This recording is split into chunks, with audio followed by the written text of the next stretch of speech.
Good morning, everyone. This is Carl F. Rose, recording from Bedford, Pennsylvania on Victory Monday. What is the date today? To look at my watch here. November 20th, 2023. And, well, let's say it was a good Victory Monday. The Lions won. It was an ugly win. But they're 8-2, and that's the first time since 1962 that they did that.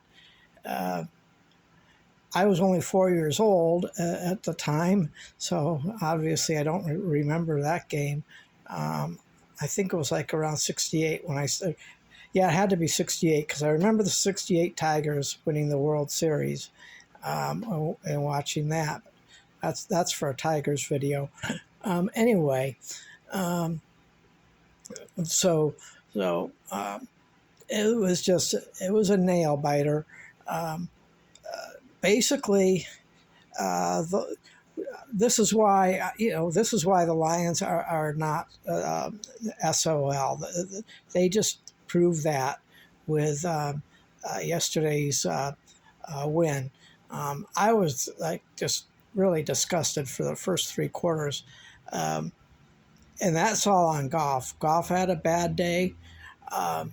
But here's the important thing is that Goff had a bad day, but the rest of the team and then Goff himself in the last 2 minutes and 13 seconds got everything together and won the game. The Lions in the past, this would have been a game like the old Lions with four turnovers. The Bears would have had about 40-something points, and the Lions would have been stuck at 14. But they do have a lot of things to clean up before Thursday. But that again, since they're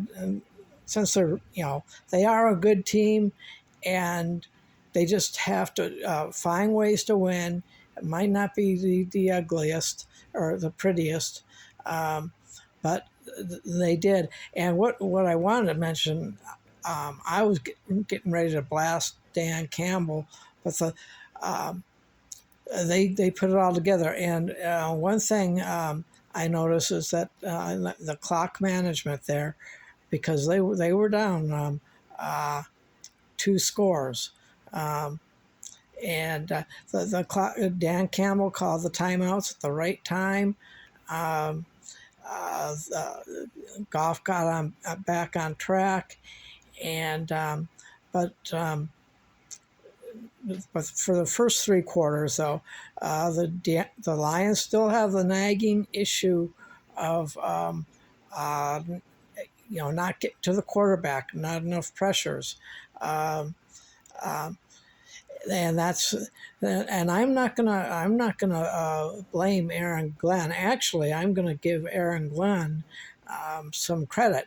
The Bears had the first drive, and then after that, he switched it up, and it was like, we're not gonna let you run all over us. But he did have 108 yards rushing, and that's just not good enough. But it was nice to see that Aaron Glenn made some defensive adjustments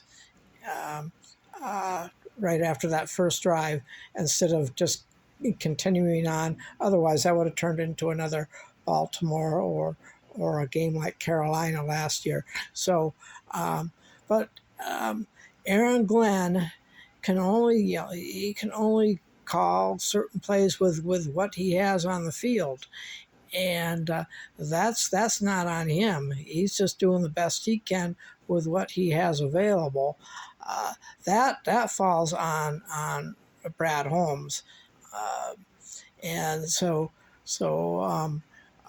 but I can kind of see Brad Holmes' strategy moving forward. He's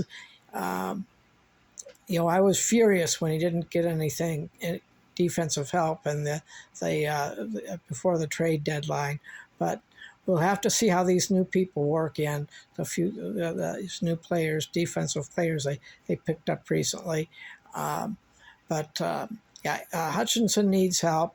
But um, um, anyway, I don't want this to drag on too long, but it's nice seeing the Lions in the position they're in. Um, this is definitely not the SOL because well, for I'm from that era, so because a lot of your YouTube channels, I'm probably twice your age. So I actually watch. I'm going to give a shout out to a channel I watch. It's Comrade Dobler, and I believe he's a former player. I think he played for the St. Louis Cardinals. Um, anyway, it's Comrade Dobler. He does a lot of NFL like little clips. Like I usually watch the 20-minute versions of them, so you can go back and see some of the games for clips of the games from the 70s, 80s, 90s, even 60s. And I watch some of those every now and then.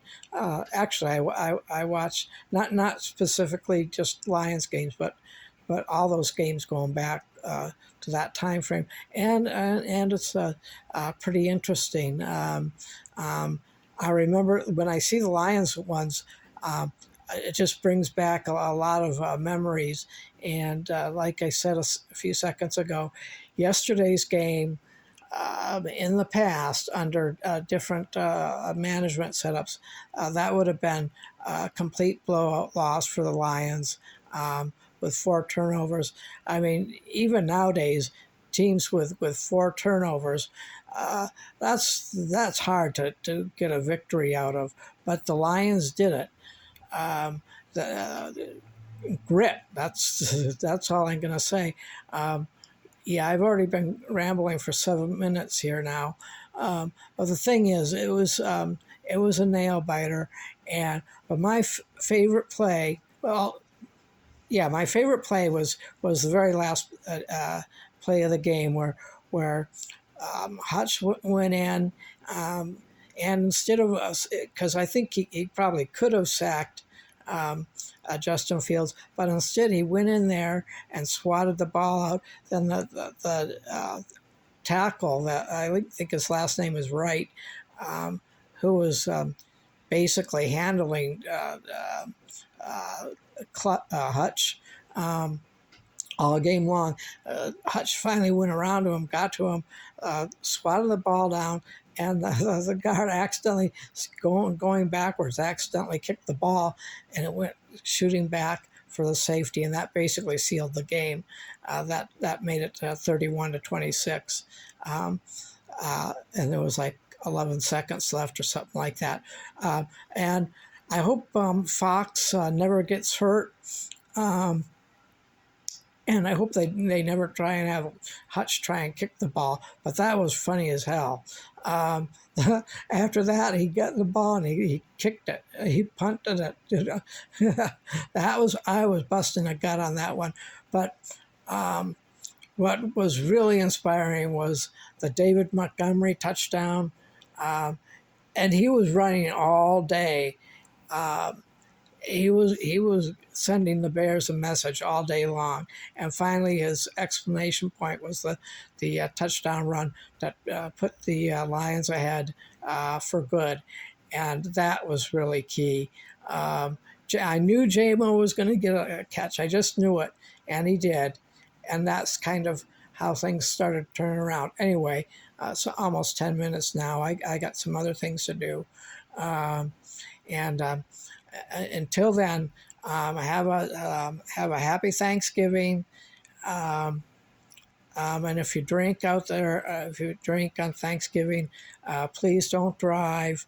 If you're going to be in the celebration, just get a designated driver, or stay overnight, wherever you're at, if you're your relatives or whatever. So yeah, and that's it. Enjoy the day, and we'll talk to you probably Friday.